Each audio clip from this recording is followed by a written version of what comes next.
Engkanto, multo, tiktik, aswang. Mga karanasang hango sa tunay na buhay, mga kaganapan na mayroong basihan. Bago ko simulan ang kwento, ay dalangin ko sa Panginoon, bigyan tayo ng proteksyon, lakas, at yakapin ang mga taong nagdurusa. In nomine Jesu Christi. Amen.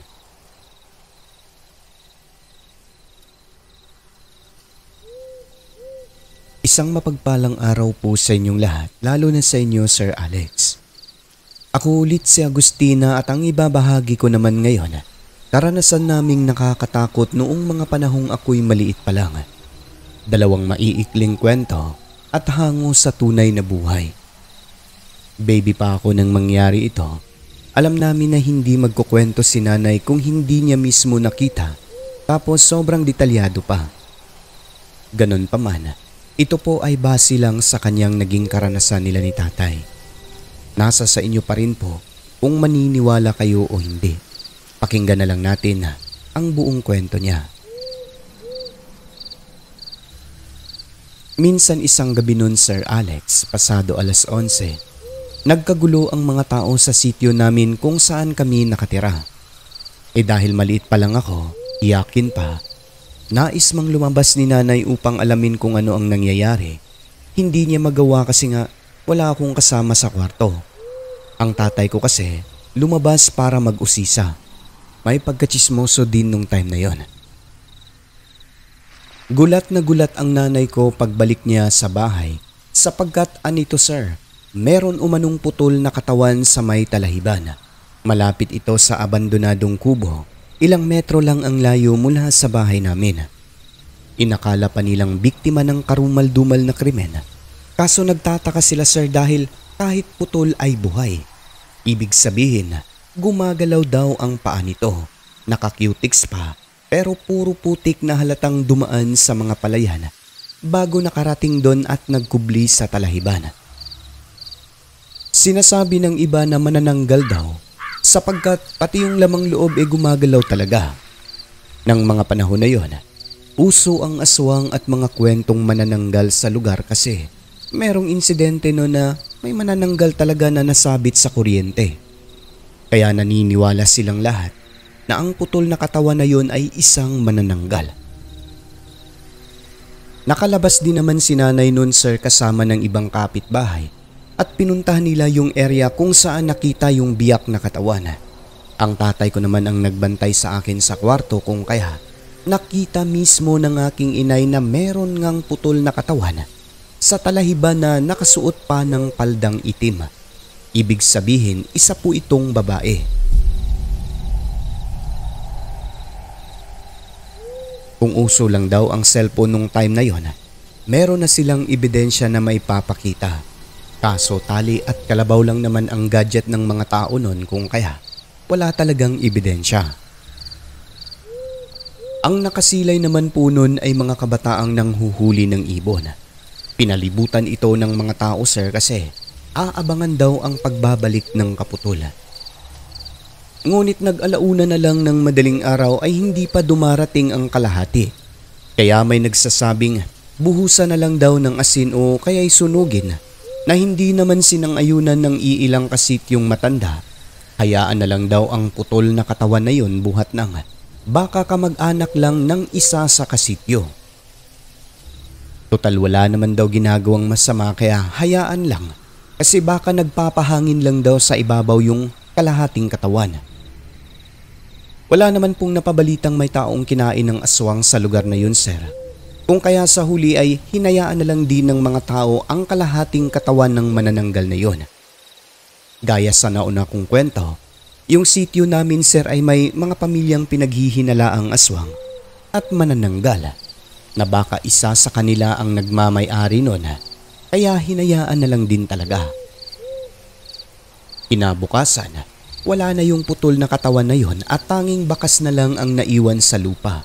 Mga natumbang halaman papunta sa kalsada. So ibig sabihin ay taga-sityo lang talaga ang manananggal na yon. Meron silang hinala kung sino ito sapagkat may nakitang isang babae na kapareho ang suot nitong palda sa nakitang manananggal sa tabi ng abandonadong kubo. Pati kulay ng kuko, pareho rin daw. Kaya nasabi nila, sinangsusi pala ang manananggal na yon. Matagal nang pinaghihinala ang aswang, ngunit hindi naman po nangaano ng mga kasityo.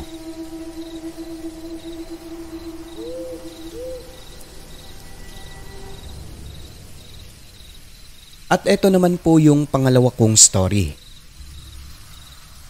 Nakatira kami sa karatig lugar kung saan nagtatrabaho ang aking itay. Meron kaming kabaryo roon sir na sinasabing isang aswang at mangkukulam. Marunong din manggamot.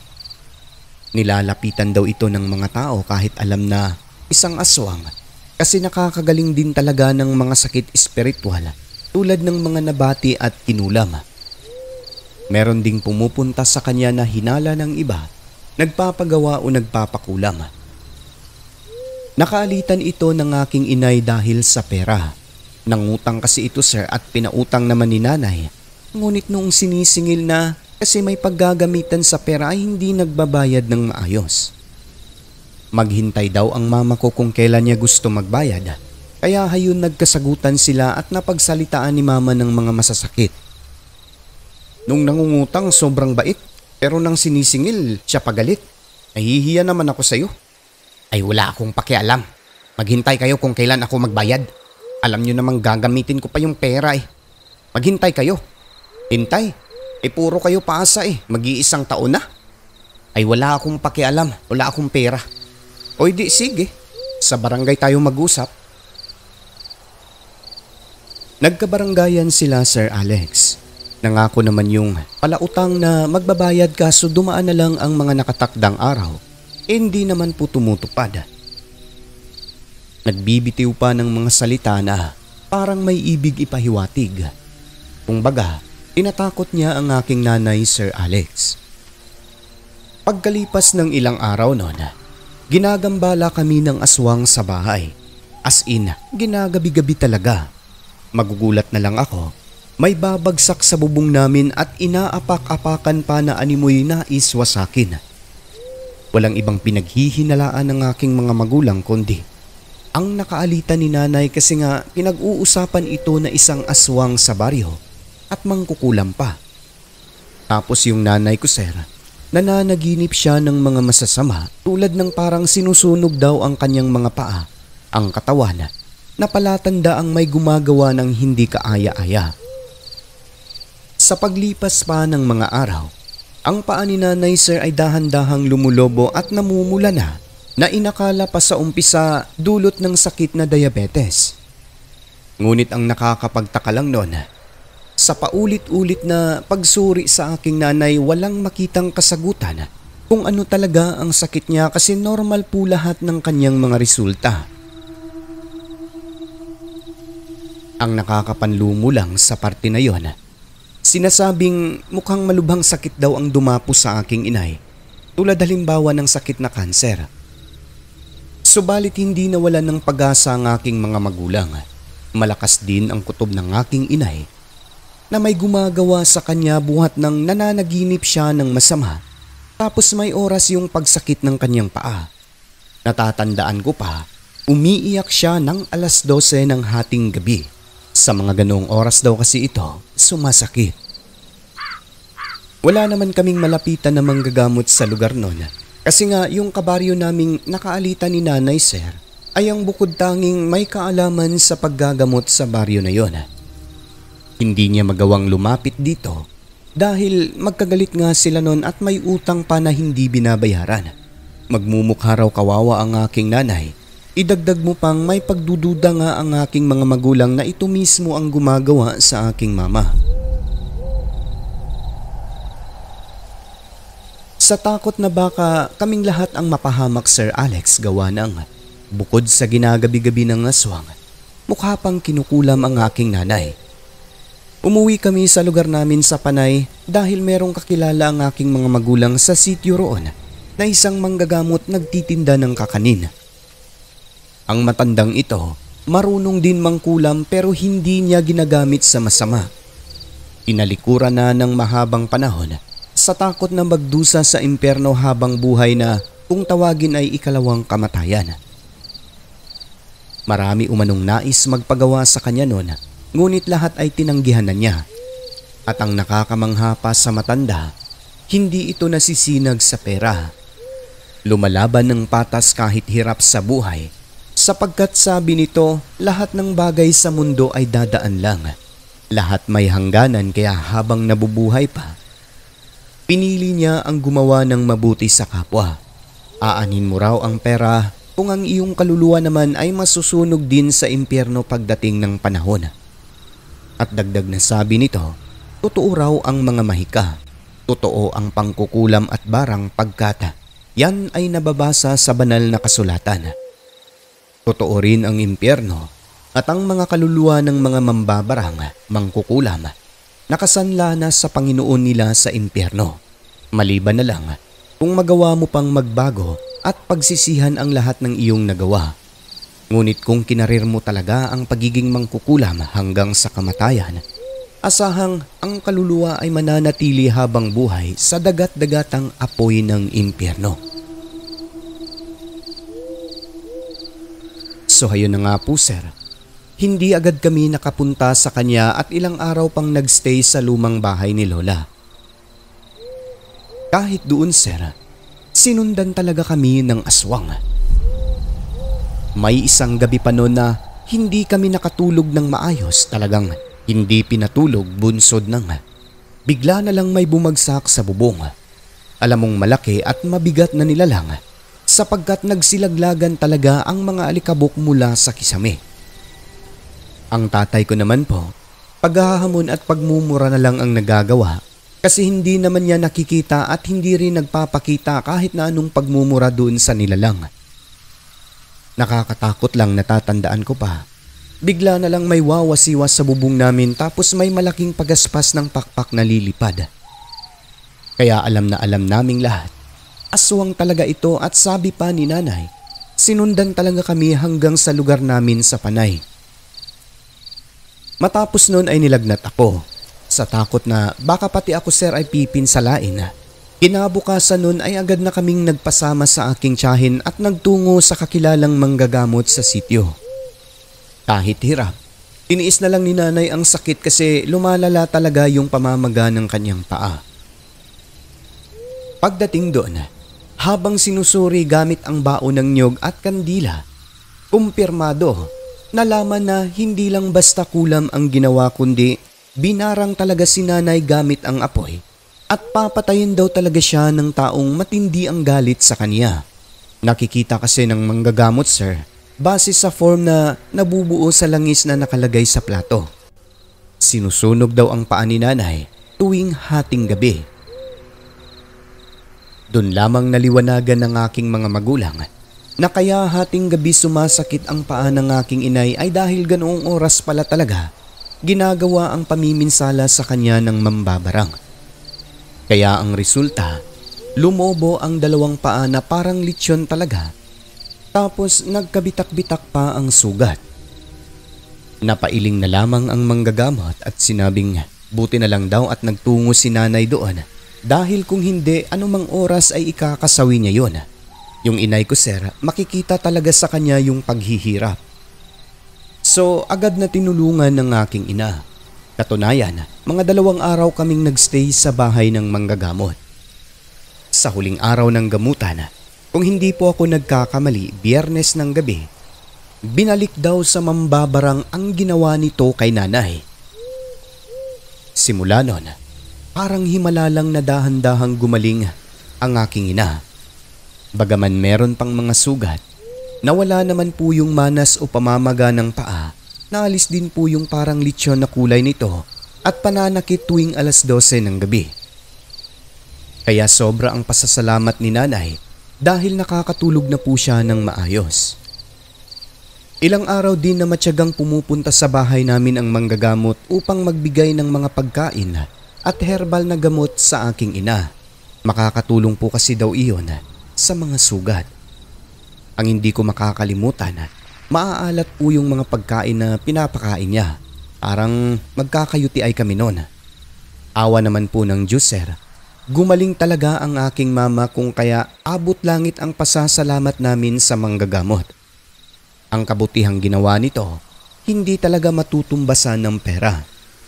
Isipin nyo na lang, sinabihan kayo na malubha ang sakit na dumapos sa inyo, pero gumaling pa, di ba?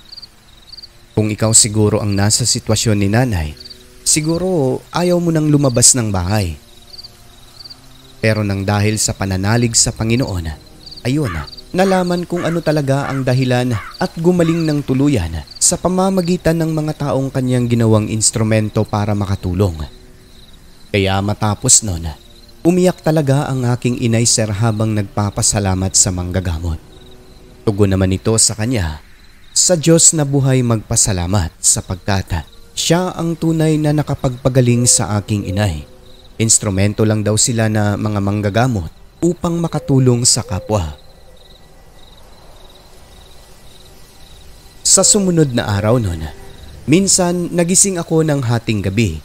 May nakita akong mga mata na nasa mga 3 paris ito. Una sa siwang ng kisame, pangalawa sa may bintana at pangatlo sa silong. Kumbaga, kahit saan ako lumingon, sir, may mata. Ngunit hindi po nakakatakot ang mga mata na yon. Ewan ko ba, hindi ko po ma-explain. Hindi ko rin po mailalarawan ng maayos basta nagkukulay puti po kapag tititigan ng matagal ang mga mata na yon. Kinabukasan ay natakot ang mga magulang ko nang malaman nila ito kung kaya. Nang araw din po na yon ay agad kaming nagtungo sa manggagamot. Ngumiti lang ito, sir, at sabi niya, wag daw kaming mag-alala dahil ang mga mata na yon ay bantay namin sa bahay. Namangha talaga kami pagkat ang sabi pa niya, unang gabi pa lang simula nung nagpunta kami sa kanya nagpagamot, nagpadala umano siya ng mga inkantong puti at inkantada na magbabantay sa amin sa pagtulog.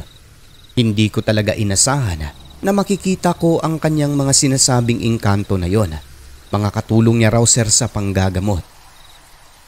Ang ginawa niya, may mga binulong siyang salita, sir, at inihip niya sa aking noo. Pagkatapos nun, hindi ko na nakita yung mga mata sa bahay namin. Ako naman, napangiti na lang at nasabing kaya pala hindi ako natatakot sa mga mata na yon ay dahil mga mababait na engkanto pala. Pero ito po yung pinaka nakakagulat sa kwento. Makalipas ang ilang araw, bumalik na kami sa aming bahay kasi nga magaling na si nanay.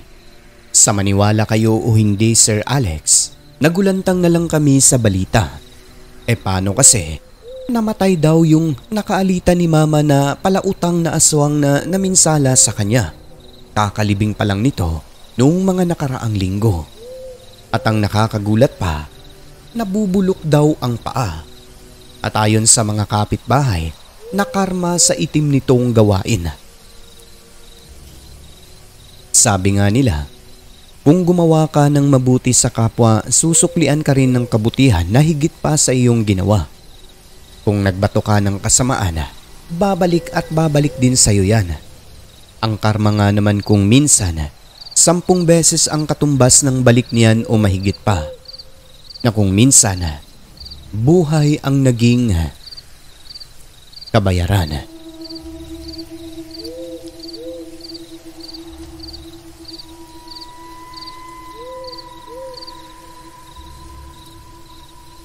Maraming salamat sa lahat ng nakinig. Sana po ay nagustuhan ninyo ang aking kwentong handog.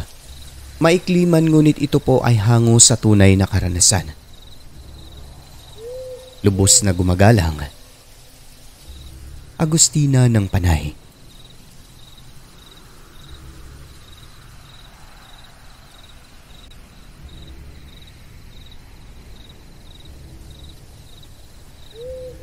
Ang mundong ating ginagalawan ay nababalot ng kaiwagaan na tanging ang Diyos lamang ang siyang may kasagutan. Ako po si Alex at ito ang Southern Mindanao Creepy Experience.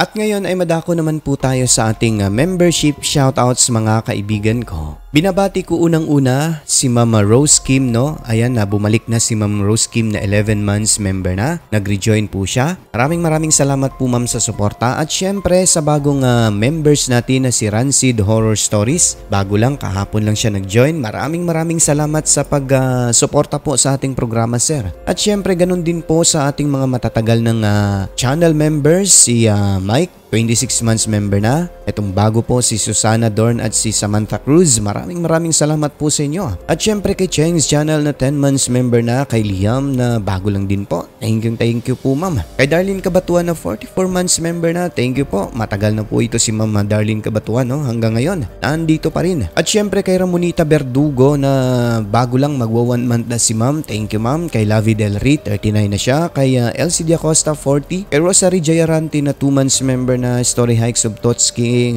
29 months member na. Kay Esmeralda Jucares na 7 months. Jeffrey Bunyad 18. Kay Jonizel Alviola 20 months member na. Kay Jim Semilia 24. Kay Luis Elmido ng US 20 months. Last but not the least kay Madam Christine Olzon na 44 months member na, no? Kung hindi ako nagkakamali.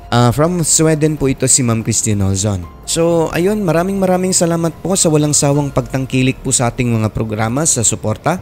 Mula noon hanggang ngayon ay nandirito pa rin po kayo mga kaibigan ko, kaya ulit lubos na nagpapasalamat ang inyong narrator sa inyong kabutihan. At syempre sa mga commentators natin last update, binabati natin unang-una si Cheng's channel, ayan, Anika Mishka, kay Arlene Cools Besa, no? Kay German Marasigan, ayan, kay Ramonita Verdugo. At syempre kay Leslie, no? Kay Nimuel Joshua Magdaong, kay Arlene Cools Besa, kay Cramwin Damang PH, kay Hazel Fiesta, Tiger Lily, Christy Harm ng Germany, Heidi Gregorio, kay Filipina Palsario, Maugdang Rubiliar, kay Rose Kim. Ayan, sabi niya, update na po ang card ko, nawala po ang for payment. Okay na po. Sige ma'am, maraming salamat ulit ma'am sa pag-rejoin sa channel member. At syempre binabati rin po natin Rexy Abergas, last but not the least, kay GP Alejandro. Ayan. Maraming salamat sir. Ingat lagi sa trabaho. At sa lahat ng mga silent listeners ay welcome po kayo sa ating channel.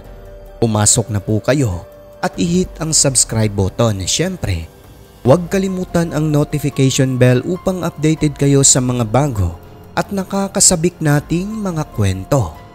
Muli mga kaibigan, maraming salamat po sa inyong lahat. Huwag kalimutang tumawag sa taas. I love you.